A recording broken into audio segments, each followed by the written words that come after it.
Welcome to part 2 of the logic of the preposition to. In the previous lesson, we talked about some of the very basic usages of the preposition to, as well as talking about why we use to with the infinitive or dictionary form of the verb, such as to see. This lesson, we're going to be focusing on the last 3 groups 5, 6, and 7, which are all about looking at more specific cases of verbs and why the preposition to is a very important linking word in most cases between what's before it and what's after it. So if you have not seen part 1, please go watch that first, because otherwise a lot of the information in this lesson won't make a lot of sense. As a reminder, the logic of the preposition to is always about an end point, and remember that end point can be a verb. Group 5. The key word or phrase in this group is two verbs. Second verb equals end point of first verb. When you start learning English grammar, it's useful to think of this structure as conjugated verb plus infinitive or dictionary form of the verb. For example, she agreed to help. I want to leave. He needs to relax. However, when thinking about the logic, it's better to think of the word to as a special preposition or linking word that helps the first verb point to the second verb, which is the end point. It's like a bridge. This means that it works the same way as he sent an email to me. Me is the end point that the email goes to. Email, me, email plus to plus me. I need to drink more water. The verb to drink is the end point that my need goes to, right? Need is also a noun. Need, drink, need to drink. We can see that the logic of the preposition to works like it normally does. The only difference is that instead of using two nouns, a letter to me, or a verb and a noun, respond to him, we're using two verbs, need to drink. The first action, verb, goes to the end point, which is the second action, verb. In other words, when we want to use a verb as the end point of another verb, we connect them with the word to. I was afraid to tell him about it. I have a fear. What is my fear? In this case, I'm afraid to do something. So the action tell is the end point of the verb phrase to be afraid. My fear goes to the act of telling him. Be afraid, tell, be afraid to tell. I stopped to tie my shoe. This is an example where there's a different meaning if we use either the infinitive form or the continuous form.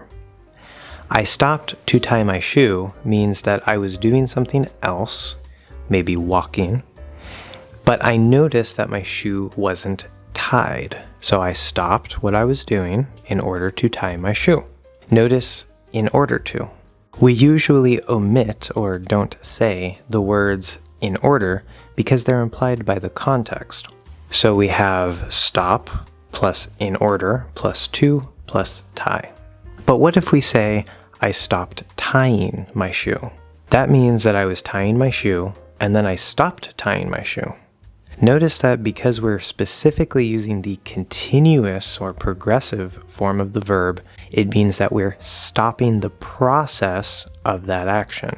Also notice that when we say continue to practice, the meaning is the same as continue practicing, because continue to practice is not the short version of continue in order to practice.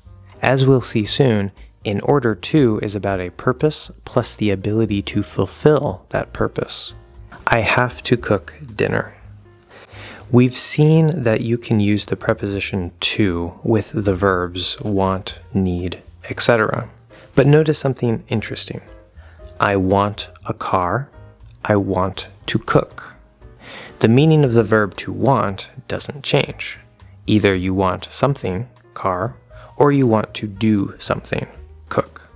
In both cases, you have a desire, but one desire is for a noun, and the other desire is for an action, a verb.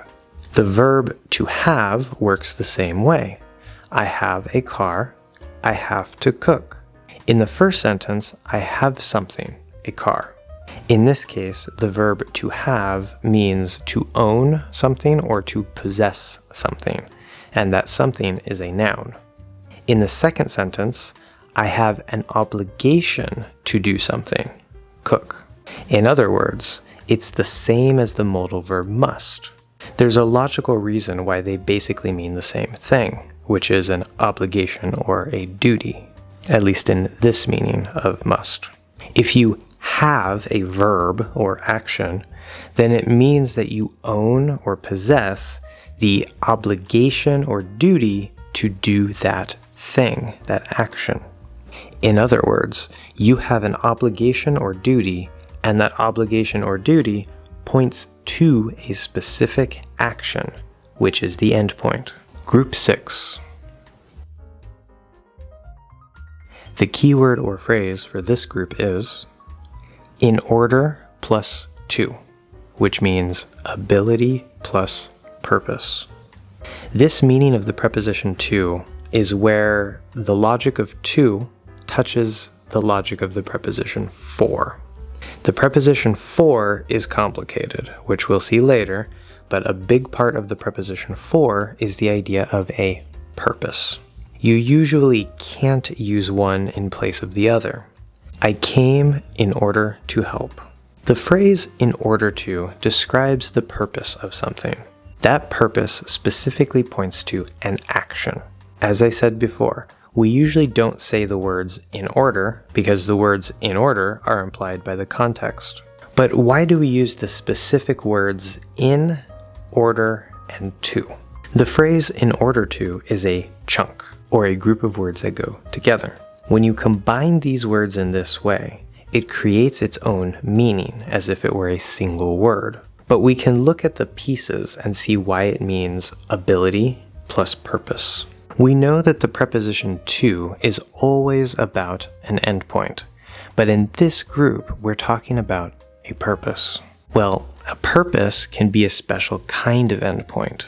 This is actually a special and strange case where the preposition to steals part of the function of the preposition for. The preposition in is about a container. The word order is the container in this case.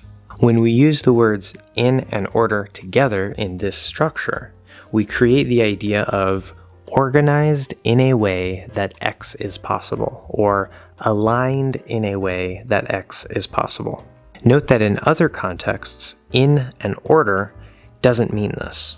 So what we're doing with in plus order is that we're aligning the first action, I'm here, with the second action, to help, in a way that makes the second action possible. When we add the word to, we're also saying that the second action is the purpose of the first action. In other words, I'm here for the purpose of being able to help, or more simply, I'm here so that I can help. Knives are used in order to cut food.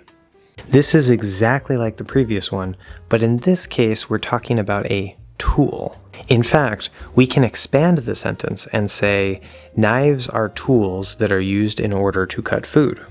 So we have the idea of using knives, action 1, plus in order, 2, which points to action 2, and cut food, which is action 2.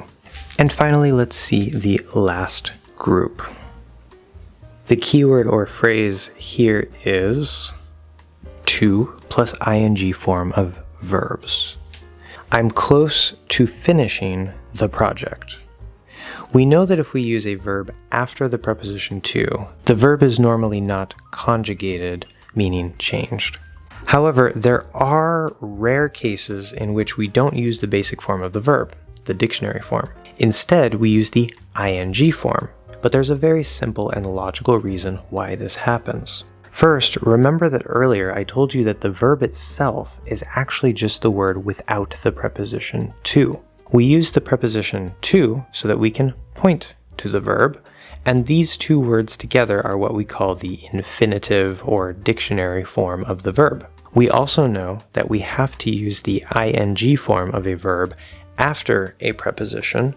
Of course, remember that we have the idea of chunks, or words that go together like one big idea. In the example sentence, I'm close to finishing the project. Is the word to attached to the verb, or is it attached to the word close? Close to is usually a chunk. So we have to use the ing form of the verb, which is what we always do after a preposition. The preposition to does point to the verb, but in a slightly different way.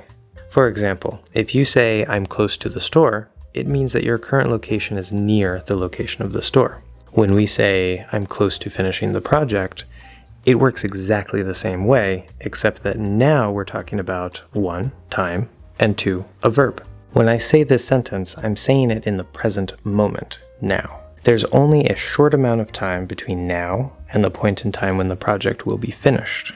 So the preposition to, in this case, isn't pointing to the verb as the endpoint. It's pointing to that moment in time, but we use a verb because something will happen at that moment. I'm used to speaking English. This example sentence is almost the same as the previous one. The big difference here is that we're saying used to instead of close to. In this case, used to means accustomed to. In the previous example, the preposition to was pointing to a moment in the near future.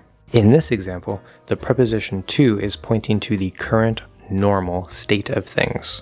In other words, it's pointing to the things that are normal for you now. Now, the preposition to is not directly used in phrasal verbs. Sometimes it is used as the link or connection between a phrasal verb and the thing after it. So next time we are going to start looking at the logic of the preposition in. Thank you guys so much for watching another English Hacks lesson, and I'll see you in the next one.